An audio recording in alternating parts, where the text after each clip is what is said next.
11절에서 18절까지는 마지막 권고와 축복이 서술되어 있습니다. 바울은 서신을 다른 사람에게 불러주어 쓰게 하고 마지막 인사라고 할 수 있는 결론 부분을 자기가 썼다고 고린도서 16장, 골로새서 4장 18절에는 얘기하고 있습니다. 그러나 여기는 바울 자신이 직접 긴 결론 부분을 썼고 중요한 내용이 담겨 있는데요. 이렇게 큰 글자로 쓴 것은이라는 것이 나오는데 이 큰 글자는 시력이 나빴기 때문에 글자를 크게 쓸 수밖에 없었다거나 바울이 천막을 만드는 일을 했기 때문에 글씨를 잘 쓰지 못했다거나 또는 중요성을 강조하기 위한 대문자 고틱체로 썼을 것이라고 추측합니다. 그러나 여기에서 바울 자신이 직접 썼다는 진실성을 강조함과 동시에 갈라디아 사람들에게 특별히 주의 촉구를 하기 위함을 예술 수 있다고 데살로니가 후서 3장 17절에는 기록하고 있죠. 갈라디아 교인들에게 할례를 강요했던 자들은 율법을 철저하게 지키는 전통 유대주의자들이 아니라 이기적인 욕심을 따라 사는 기회주의자였을 것이라고 합니다. 그들은 겉으로는 육체를 꾸미기 좋아하는 사람들이었고 여기 꾸미기를 좋아하다는 겉으로 좋은 얼굴 모양을 내다의 뜻이라고 하는데요. 여기에 육체는 제약된 인간성보다는 단지 외적인 모양이나 순전히 외적인 할례의식을 나타낸다고 볼 수 있습니다. 그들은 마음속에 있는 속임수를 감추고 거칠애를 일삼았으며 외적인 것만을 가장하였다고 갈라디아서 1장 10절에 나와 있습니다. 십자가 때문에 박해를 받지 않으려고 하였다라고 12절에 나와 있는데 그들이 할례를 받으라고 한 것은 그리스도의 복음을 위한 것이 아니라 사람들에게 잘 보이고 십자가 때문에 박해를 받지 않으려고 했기 때문이라고 합니다. 갈라디아 교인들의 육체에 대해 자랑하려고 했다는데요. 그들은 자신들이 진리를 따르거나 율법을 행하는 것을 자랑하지 않고 할례를 확산시켜 많은 추종자들이 있다는 것을 자랑하려고 하였습니다. 그들은 자신들이 믿음과 행위, 즉 할례에 의한 징의의 교리를 선포하게 되면 유대교로부터 박해를 받지 않을 뿐 아니라 자신들의 업적을 내세울 게 있기 때문에 할례를 받으라고 한 것이라고 하는데요.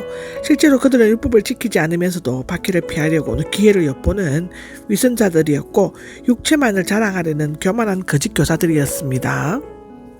십자가 외에는 이라고 나오는데요. 이것은 핍박을 피하려고 십자가를 부끄러워하면서 할례를 자랑하는 유대주의자들과는 정반대로 사도의 권위로 단호하게 선언하는 위대한 신앙 고백이라고 합니다.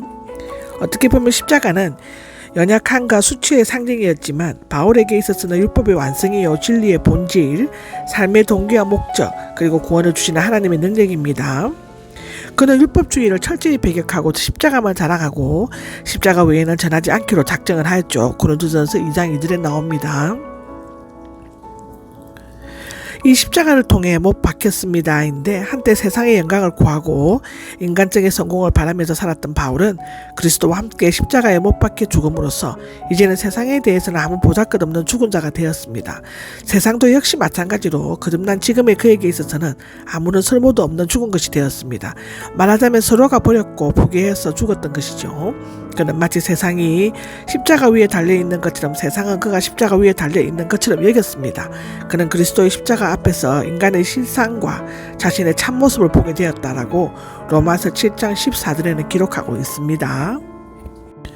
오직 중요한 것은 이라고 하는데 하나님 앞에 의롭다함을 얻을 수 있는 방법은 상대적인 요소인 인간의 행위로 말미암는 것이 아니라 절대적인 요소인 그리스도의 십자가를 믿는 것밖에 없다는 것입니다. 그러므로 믿음으로 성령에 의해 새롭게 지으심을 받은 것 외에는 다른 어떤 것도 필요가 없다입니다. 할례는 있어도 되고 없어도 되는 것이므로 문제 삼을 것이 없으며 또한 할례를 받았다고 자랑하거나 못 받았다고 실망할 이유도 없습니다. 하나님 앞에서 오직 새롭게 지으심을 받은 자만이 가치 있고 존귀하다입니다. 16절에는요. 이 규칙을 따라 사는 모든 사람들인데 이 규칙은 원래는 곧 막대기를 의미하고 비유적으로는 정경을 나타낸다고 합니다. 여기에서는 믿음으로 옳게 되고 거듭나는 그리스도의 일정한 규례나 규칙, 기본 교리를 의미하는데 사는은 열을 맞추어 질서 있게 나가다 규칙을 굳게 지키다의 미래형으로 성령의 인도하심을 따라 규칙을 잘 지키는 것을 나타낸다고 합니다.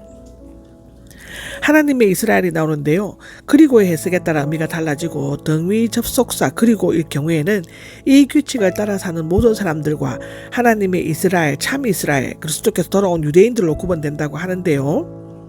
이 규칙을 따라 사는 모든 사람들, 즉 하나님의 이스라엘을 나타낸 전치사 누구누구에게가 반복되고 있고, 신약 성경에서는 이스라엘은 유대인을 가리킨다는 점 65번 나옵니다. 바울이 두 종류의 이스라엘 사람들, 즉 믿는 유대인과 믿지 않는 유대인들로 구분하는 것을 보면 전자의 가능성이 있지만 믿는 자가 참 아브라함의 자손, 참 이스라엘, 참 할례 당임을 율법주의자들에게 일깨운다는 점에서 후자의 가능성이 더 많습니다. 여기 성령의 열매는, 평화와 성령의 열매는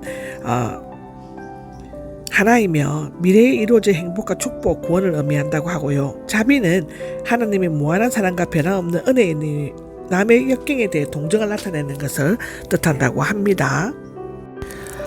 나를 괴롭히지 마십시오가 나옵니다. 갈라디아 교회는 바울이 제2차 전도 때 세웠지만 가장 큰 고통을 주었습니다. 그는 어느 교회들보다 가장 큰 애착을 두고 있던 갈라디아 교회가 사도직에 대한 의심, 할례 문제 등으로 혼선을 빚게 하고 십자가의 복음을 와해시키고 순수한 믿음을 교란시키는 것을 보면서 마음이 심히 고통을 느꼈던 것 같습니다.